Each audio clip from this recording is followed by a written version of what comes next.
Então, assim, a primeira coisa é que a gente não deve entender esse tema como algo que seja certo e errado.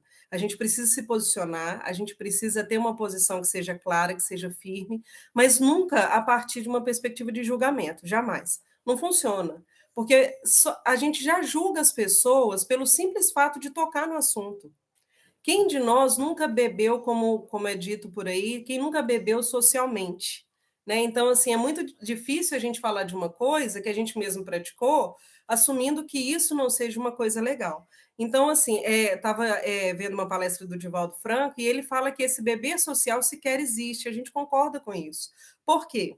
Quando a gente admite uma conduta social, a gente admite essa conduta para uma convivência. Então, ou você vai conviver em família, ou você vai conviver com seus amigos, ou você vai se apresentar perante determinado grupo. E quando a gente faz isso, a gente quer levar o nosso melhor. Ninguém sai de casa em sã consciência pensando, hoje eu vou ter um dia ruim, hoje vou fazer as pessoas infelizes, hoje quero ser mal-humorada. A gente não acorda nessa perspectiva. A gente acorda querendo ter um dia bom, a gente acorda querendo, né, na esperança de que coisas boas nos aconteçam, de que a gente seja bem-sucedido nos nossos propósitos. E quando a gente vai se confraternizar com pessoas, a gente também leva essa ideia.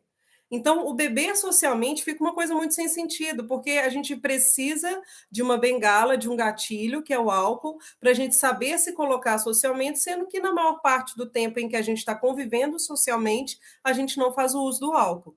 Então, o beber socialmente é uma desculpa cultural que a gente adquiriu, que a gente desenvolveu, sobretudo no país, né, no Brasil e aqui em Minas Gerais muito mais, né, as pessoas bebem muito no estado, infelizmente, mas a gente desenvolveu essa ideia do beber social como algo que vai nos garantir uma desenvoltura, uma quebra de timidez quando a gente está entre outras pessoas. Só que o que acontece?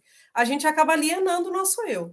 Então, quando a gente bebe socialmente, e aí o Divaldo diz que isso não existe, a gente concorda com isso, a gente está deixando de ser a gente. Então, todo o esforço que a gente faz para poder estar bem, para poder conviver com as pessoas, para poder ter momentos de confraternização, de alegria, de troca, a gente esconde isso através de um outro eu, de uma outra pessoa que é construído pelo uso do álcool. Então, beber socialmente não existe. E aí isso é complicado de ser dito, e a gente fala disso muito pouco na mídia, porque a cultura da bebida é muito forte. Né? A gente tem, por exemplo, uma definição de que somente pessoas maiores de idade podem comprar bebidas alcoólicas. Todo mundo conhece alguém que é menor de idade e conseguiu comprar bebida alcoólica. Né? Então, assim, existe um relaxamento a respeito da seriedade que é o álcool. Outra questão que eu acho que é muito interessante da gente falar, a gente começa a beber ou entre amigos ou dentro de casa, mas a gente vê pessoas bebendo, na maior parte das vezes, dentro da nossa casa. Então, olha o que a gente faz com os nossos filhos, né? Ou o que fizeram com a gente, enfim. A gente idolatra pai e mãe, a gente tem no nosso pai e na nossa mãe pessoas que são os nossos heróis, as nossas referências, e aí quando a gente os vê bebendo, e a gente é ensinado, na maior parte das vezes, pelo menos na infância, de que isso é uma coisa de adulto, que isso não se faz, a gente está dando o recado para os nossos filhos, né? Os pais, desculpe, estão dando recado para os seus filhos. Você não vai fazer porque estou dizendo para não fazer, mas eu estou fazendo comigo. Então, o que quebra isso causa dentro da construção do eu dessa criança? Por que a gente, na hora de ensinar para os nossos filhos, a gente admite que a gente pode fazer uma coisa errada, uma coisa que não funciona, que é maléfica, mas a gente vai protegê-los disso, então vai dizer, não faça, mas eu posso fazer.